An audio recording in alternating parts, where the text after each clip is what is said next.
អ្នកកាន់សាសនាព្រះយេស៊ូវកាយមិនឡើងទេជឿងប់ងុលលែងដឹងខុសត្រូវស្អីបន្តិចព្រះស្អីបន្តិចព្រះធ្វើឲ្យមនុស្សជឿជ្រុលនិយមពេកបាត់បង់បញ្ញាបាត់បង់ការងារគិតថាលុយឡានផ្ទះមិនសំខាន់ចុងក្រោយពេលចាស់ទៅរស់នៅវេទនាគ្មានផ្ទះគ្មានលុយចាយមានតែដើរសុំទានគេទើបបានលុយទិញរបស់ហូបជឿពេករលាយខ្លួនឯងកាយមិនឡើងទេគ្មានព្រះណាមួយជួយមនុស្សបានទេមានតែខ្លួនឯងជាទីពឹងបាទអរគុណបាទនេះគឺជាខមមិនមួយរបស់បងប្អូនដែលបានមើលនៅក្នុងវីដេអូរបស់ខ្ញុំហើយគាត់បានខមមិនតាក់ទងជាមួយនឹងផ្នត់កំណត់មួយដែលគាត់យល់ឃើញថាគ្រឹះបរិស័ទមិនចង់មានចង់បានទេខ្ជិលណាចុងក្រោយអត់លុយដើរសុំទានគេយ៉ាងទៅហ្នឹងហើយដូច្នេះខ្ញុំសូមសម្រួលសំណួរនេះដែលខ្លីថាតើការជឿលើព្រះយេស៊ូវគ្រីស្ទនឹងក្លាយជាជនក្រីក្របាទគេចឹងដូច្នេះនៅពេលនេះខ្ញុំនឹងធ្វើការបកស្រាយខ្លីបាទមិនវែងទេនេះខ្ញុំលើកបទគម្ពីរមួយដែលព្រះជាម្ចាស់បានបង្រៀនយើងតាក់ទងជាមួយនឹងជីវភាពឬក៏ជីវិតរស់នៅរបស់យើងនៅលើផែនដីនេះតែយើងគួររស់នៅរបៀបម៉េចដែរបាទនៅក្នុងសុភាសិតចំពុកទី6ខ6ខ8បានចែងយ៉ាងដូចនេះថា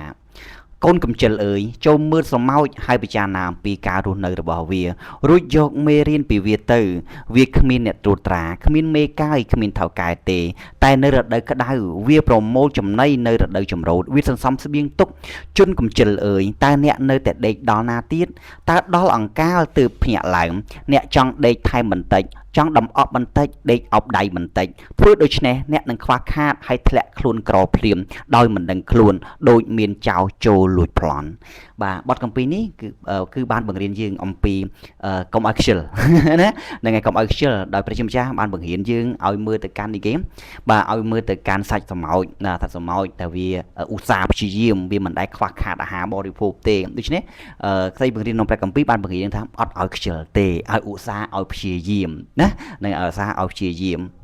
ដូច្នេះបើសិនជាយើងឧស្សាហ៍ឲ្យព្យាយាមខំប្រឹងរកស៊ីខំប្រឹងធ្វើការតើអាចក្របានទេហ្នឹងហើយគ្មានបទគម្ពីរណាមួយក្នុងព្រះគម្ពីរនៅក្នុង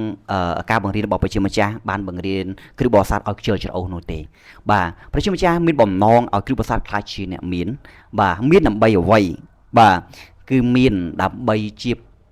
ពោទៅដល់មនុស្សដទៃផ្សេងទៀតមានដើម្បីចែករំលែកនៃក្តីស្រឡាញ់ដល់អ្នកដទៃផ្សេងទៀតដោយចិត្តសប្បុរសចុះបើយើងក្រតែយើងអាចជួយអ្នកណាបានដូចក្នុងព្រះគម្ពីរជានឹង2ករិនថូសខ្សែទី2ចំពុក9ខ8និងខ11បានចែងយ៉ាងដូចនេះថា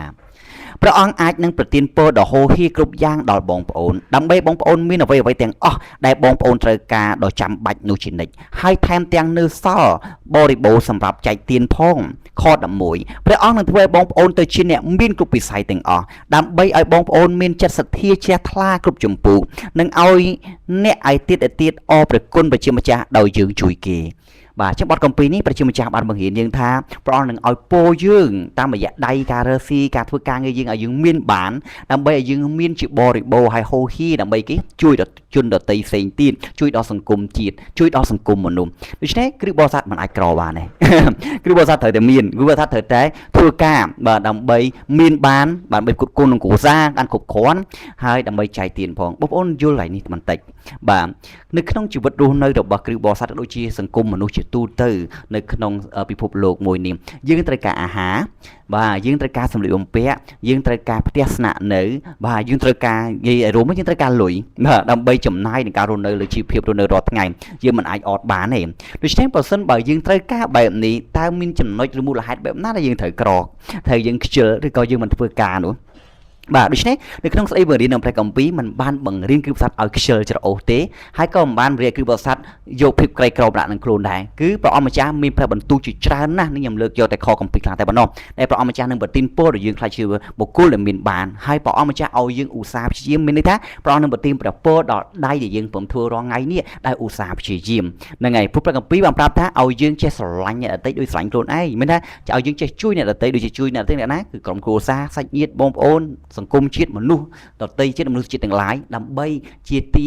រស់នៅក្នុងក្តីសុខសាន្តមានន័យថាយើងចែករំលែកក្តីស្រឡាញ់បាទចែករំលែកធនធានអ្វីដែលយើងមាននៅពេលដែលយើងខ្លាចជាបុគ្គលដែលទូធីហើយនោះបាទក្នុងព្រះគម្ពីរតែងបង្ហាញទៅគ្រឹះបរិស័ទអំពី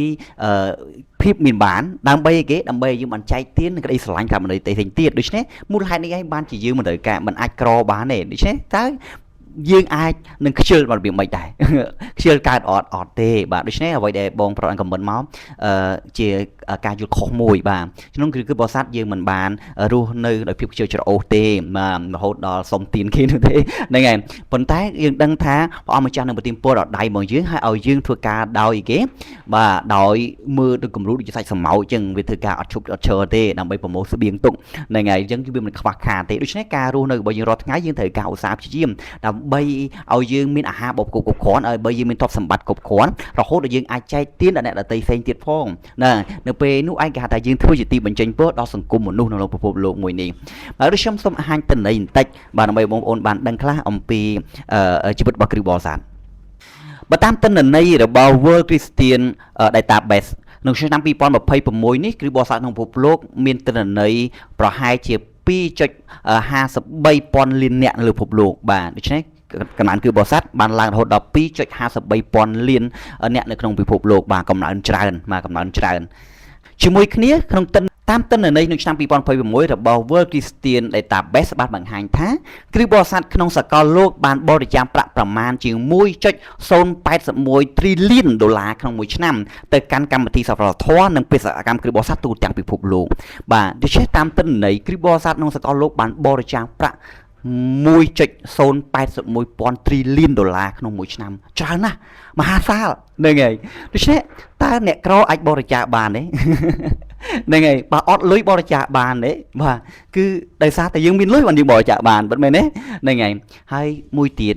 នៅក្នុងពិភពលោកនេះបងប្អូនមើលទៅក្នុងសហភាពអឺរ៉ុបប្រទេស